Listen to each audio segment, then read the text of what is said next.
నేనే నేనే నువ్వేమన్నా కలగన్నావమ్మా ఇలాంటి పాపిష్టోళ్ళు నీ కడుపున పుడతారని?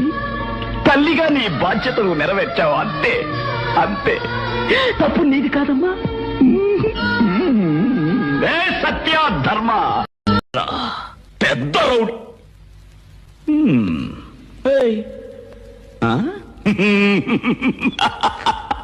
ఆ కడుపులో ఉన్న బిడ్డకి వీడు తండ్రా? నాకెందుకో డౌట్ గా ఉంది.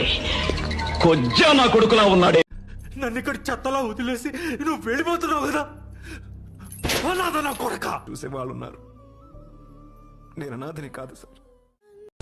వీడెప్పుడు కూడా నాకు తెలీదు, మారడంట. ఈయన్ని చంపాలనా? ఇద్దరు బ్రతకాలంటే ముగ్గురు నరకాలనా? ఇది నేను అడగని యుద్ధం.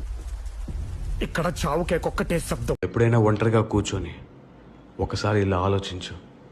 ఈ ప్రపంచంలోంచి మనం వెళ్ళిపోతే ఎవరు ఎక్కువగా బాధపడతారు? ఎవరైతే ఎక్కువగా బాధపడతారో వాళ్ళ కోసం బతుకు. ఎవరినైనా మొదటి తప్పు దగ్గరే ఆపేయాలి.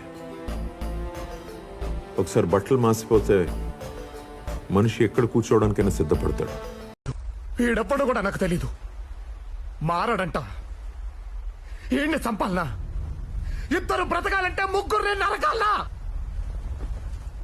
ఇది నేను అడగని యుద్ధం. ఇక్కడ చావుకేకొక్కటే శబ్దం. తనే నా జీవితం, తనే నా సర్వస్వం అనుకున్నాను. కానీ ఇలాంటి వచ్చిన తప్పు వల్ల ప్రేమించడం మాట అటుంచు, ఆ అమ్మాయి ముందు ఒక క్యారెక్టర్ లేని పెదవలా నిలబడ్డాను.